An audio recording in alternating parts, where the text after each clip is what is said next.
Hi everyone. Guess what? If you watched my Case-a-Card, you know that I cased this one on page 52 of the catalog and shared this with you. But I had that craft piece left over, so go watch that technique if you didn't see it already. Anyway, I made a bonus card for you with the piece that I didn't use. Both the craft with the white ink on it, I just left it as white. And I had already colored this flower, and I thought, you know what, I'm going to use it. So I brought in a pale papaya card base because I already had one cut, rather than petal pink. It's pretty close, and this is pale papaya.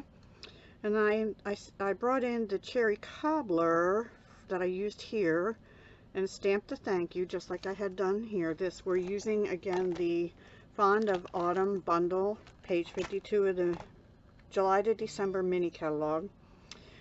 This is retired now, pale papaya and white, but you can use whatever ribbon. It's a woven ribbon.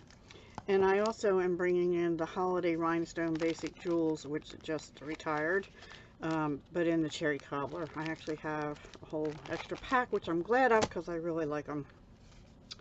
And I did put 3 cherry cobbler rhinestones on the berries that were white there. I left that one white, and 2 on the tag. This is cherry cobbler cardstock. This is just white,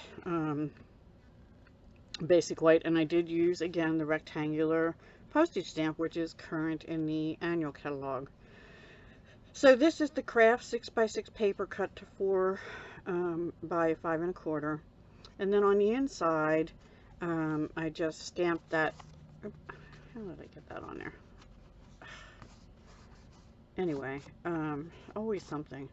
I stamped that flower again, the individual flower, and I colored it the same way I did these, basically with Petal Pink Light and Dark, and So Saffron Dark, and Soft Succulent Light and Dark.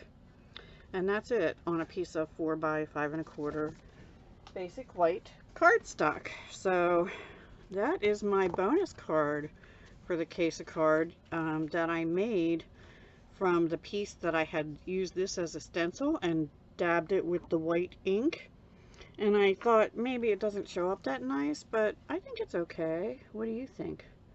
I think it came out cute.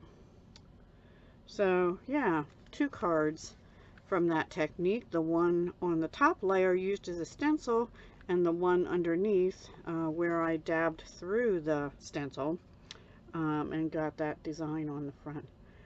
I like it. Alright, so that's my bonus card. Thank you for watching, and if you didn't see the first one, I did a process video for Case-a-Card on the 5th, and this is going up right after that. Alright, thank you, bye.